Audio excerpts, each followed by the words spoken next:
അസ്സലാമു അലൈക്കും വറഹ്മത്തുള്ളാഹി തആല വബറകാതുഹു. എല്ലാവർക്കും ഷെഫീഖ് ഇ പി എന്ന യൂട്യൂബ് ചാനലിലെ പുതിയ ഒരു വീഡിയോയിലേക്ക് സ്വാഗതം. ഇന്ന് നമ്മൾ ചർച്ച ചെയ്യാൻ പോകുന്നത് 2ാം ക്ലാസ്സിൻ്റെ ദുറൂസുൽ ഇഹ്സാൻ എന്ന വിഷയത്തിൽ പാദവാർഷിക പരീക്ഷയ്ക്ക് വരാൻ സാധ്യതയുള്ള ചോദ്യങ്ങളാണ്. അപ്പോൾ നമുക്ക് പാഠത്തിലേക്ക് കടക്കാം. പാഠം 1, ബിസ്മി കൊണ്ട് തുടങ്ങാം. ആദ്യം ഒരു ബൈത്താണ് അവിടെ പറയുന്നത്. ബിസ്മി പറഞ്ഞു തുടങ്ങുക നാം, ബറക്കത്തേറെ നേടുക നാം, ബിസ്മി പറഞ്ഞു തിന്നുക നാം, ബിസ്മി പറഞ്ഞു കുടിക്കുക നാം, ബിസ്മി പറഞ്ഞു പഠിക്കുക നാം, റബ്ബിനിഷ്ടം നേടുക നാം. അപ്പം ഇതിൽ നിന്നും പൂരിപ്പിക്കാനൊക്കെ വന്നേക്കാം. അപ്പോൾ ഇത് പഠിച്ചു പോവുക. അതുപോലെ തന്നെ എല്ലാ നല്ല കാര്യങ്ങൾ തുടങ്ങുമ്പോഴും ബിസ്മി ചൊല്ലണമെന്ന് നമ്മുടെ നബി സല്ലല്ലാഹു അലൈഹി വസല്ലമ പഠിപ്പിച്ചിട്ടുണ്ട്. ബിസ്മി കൊണ്ട് തുടങ്ങിയാൽ പിശാച് അകന്നു പോകും. ബിസ്മി ചൊല്ലേണ്ട സന്ദർഭങ്ങൾ: ഒന്നാമത്തത് വീട്ടിൽ നിന്ന് ഇറങ്ങുമ്പോൾ, പാഠപുസ്തകം വായിക്കാൻ തുടങ്ങുമ്പോൾ, അതുപോലെ സ്വിച്ച് ഇടുമ്പോൾ. അപ്പോൾ ഇതിൽ നിന്നും ബിസ്മി ചൊല്ലേണ്ട സന്ദർഭങ്ങൾ ഏതൊക്കെയെന്ന് പറഞ്ഞൊരു ചോദ്യം പ്രതീക്ഷിക്കാം. അപ്പം അത് 3 പഠിച്ചു പോവുക. ഇനി അതിലുള്ള വരാൻ സാധ്യതയുള്ള ചോദ്യങ്ങളാണ് നമുക്ക് നോക്കാം. നമുക്ക് എഴുതാം. ഒന്നാമത്തത് ബിസ്മില്ലാഹി റഹ്മാനി റഹീം എന്നതിലെ അള്ളാഹുവിൻ്റെ 3 നാമങ്ങൾ. അപ്പോൾ ബിസ്മില്ലാഹി റഹ്മാനി റഹീം എന്നുള്ളതിൽ അള്ളാഹുവിൻ്റെ 3 നാമങ്ങൾ ഏതൊക്കെയാണ്? അള്ളാഹു, റഹ്മാനി, റഹീം. അപ്പം അത് പ്രത്യേകം പഠിക്കുക. ഇനി അടുത്തത് ശരിയും തെറ്റും അടയാളപ്പെടുത്താം. 1, എല്ലാ നല്ല കാര്യങ്ങളുടെയും അവസാനത്തിൽ ബിസ്മി ചൊല്ലണം. അത് ശരിയാണോ? അല്ല, അത് തെറ്റാണ്. അപ്പോൾ അവിടെ തെറ്റ് എന്ന് അടയാളപ്പെടുത്തുക. രണ്ടാമത്തത് എല്ലാ നല്ല കാര്യങ്ങളുടെയും ആദ്യത്തിൽ ബിസ്മി ചൊല്ലണം. അത് ശരിയാണ് അല്ലേ? അപ്പോൾ എന്ത് നല്ല കാര്യങ്ങൾ നമ്മൾ ചെയ്യാൻ പോകുമ്പോഴും എന്ത് ചെയ്യണം? ബിസ്മി ആദ്യത്തിലാണ് ചൊല്ലേണ്ടത്. അപ്പോൾ അതിന് നേരെ ശരി അടയാളപ്പെടുത്തുക. ഇനി കണ്ടുപിടിക്കാം എന്നുള്ളതാണ്. ബിസ്മി ചൊല്ലേണ്ട സന്ദർഭങ്ങളിൽ നിന്ന് പുസ്തകത്തിലില്ലാത്ത 4 എണ്ണം ഏതൊക്കെയാണ്? ഉറങ്ങുമ്പോൾ, ഉണരുമ്പോൾ, ബ്രഷ് ചെയ്യുമ്പോൾ, ഭക്ഷണം കഴിക്കുമ്പോൾ. അപ്പോഴൊക്കെ നമ്മൾ എന്ത് ചൊല്ലണം? ബിസ്മി ചൊല്ലിയിട്ട് വേണം ഇതെല്ലാം തുടങ്ങാൻ. ഇനി നമുക്ക് 2ാമത്തെ പാഠം നോക്കാം. അസ്സലാമു അലൈക്കും. മുസ്ലിങ്ങൾ പരസ്പരം സലാം പറയണം. സ്വർഗത്തിൽ കടക്കാൻ മുഅ്മിനാവണം. അതുപോലെ മുഅ്മിനാവാൻ പരസ്പരം സ്നേഹം വേണം. സലാം വ്യാപിപ്പിച്ചാൽ സ്നേഹം ഉണ്ടാകും. അസ്സലാമു അലൈക്കും എന്നാണ് സലാം പറയുക. വഅലൈക്കും അസ്സലാം എന്നാണ് സലാം മടക്കുക. അപ്പോൾ നമ്മളെല്ലാവരും ഏത് മുസ്ലിമായിട്ടുള്ളൊരു സഹോദരനെ കാണുകയാണെങ്കിലും നമ്മൾ സലാം കൊണ്ടായിരിക്കണം നമ്മുടെ സംഭാഷണം തുടങ്ങേണ്ടത്, സംസാരം തുടങ്ങേണ്ടത്. അപ്പോൾ അസ്സലാമു അലൈക്കും എന്ന് പറഞ്ഞാൽ നമ്മൾ തിരിച്ചെന്താണ് പറയേണ്ടത്? വഅലൈക്കും അസ്സലാം എന്നാണ്. അപ്പോൾ അതിലുള്ള വരാൻ സാധ്യതയുള്ള ചോദ്യം നോക്കാം. സലാം വ്യാപിപ്പിച്ചാൽ എന്തുണ്ടാകും എന്നാണ് നബി സല്ലല്ലാഹു അലൈഹി വസല്ലമ പഠിപ്പിച്ചത്? സലാം വ്യാപിപ്പിച്ചാൽ എന്തുണ്ടാകും എന്നാണ് നബി സല്ലല്ലാഹു അലൈഹി വസല്ലമ പഠിപ്പിച്ചത്? എന്താണ്? പരസ്പരം സ്നേഹമുണ്ടാകും. ഇനി നമുക്ക് നോക്കാം. പാഠം 3 ആണ്. ഉമ്മയും ഉപ്പയും. ഉമ്മയും ഉപ്പയും. അപ്പം അവിടെ ആദ്യം ഒരു ബൈത്താണ് നൽകുന്നത്. ഇനി അടുത്തത് നോക്കാം. ഗർഭം ചുമന്നതും വേദന സഹിച്ച് പ്രസവിച്ചതും ഉമ്മയാണ്.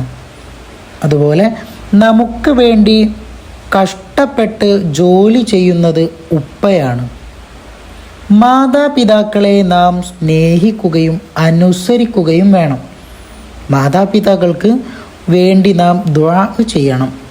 മാതാപിതാക്കൾ നമ്മളെ ഇഷ്ടപ്പെട്ടാൽ അല്ലാഹു നമ്മളെ ഇഷ്ടപ്പെടും.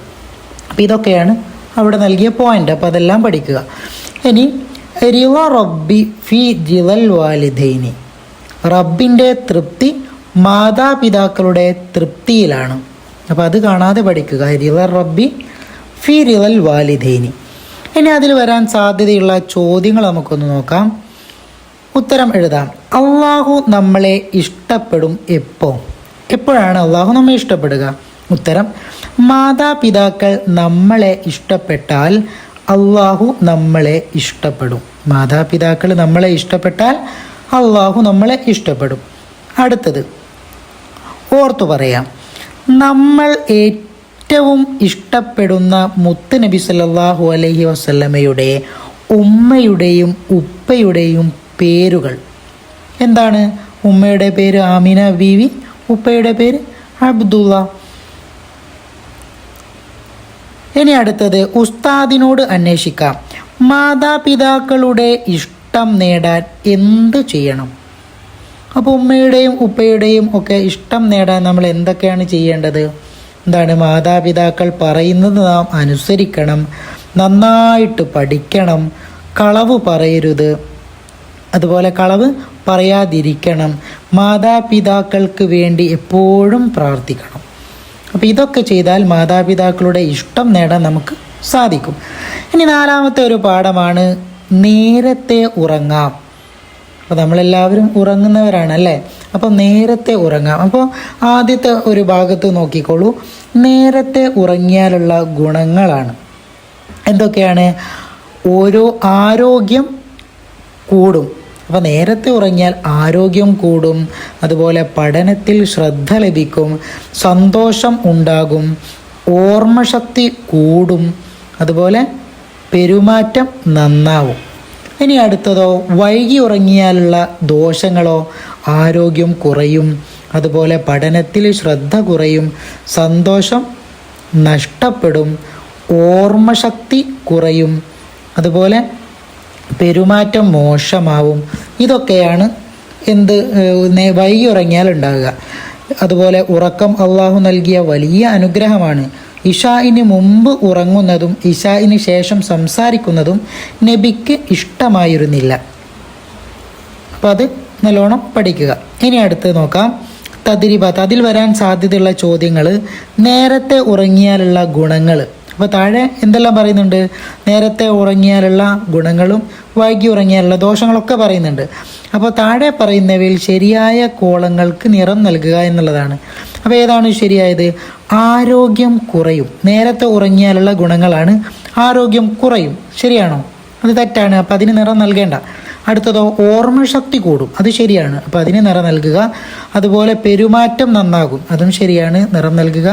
അതുപോലെ സന്തോഷം ഉണ്ടാകും. അതും ശരിയാണ്, നിറം നൽകുക. ഇനി അടുത്തത്, വായിച്ചെഴുതാം. രാത്രിയിൽ നേരത്തെ ഉറങ്ങൽ നല്ല ശീലമാണ് എന്നുള്ളതാണ് അതിന് ഒന്നാമത്തതിനോട് നേരെ എഴുതാനുള്ളത് അല്ലേ? രണ്ടാമത്തത്, വൈകി ഉറങ്ങിയാൽ ആരോഗ്യം കുറയും. അപ്പോൾ അതാണ് വൈകി ഉറങ്ങിയാൽ എന്നുള്ളതിനോട് യോജിച്ചത്.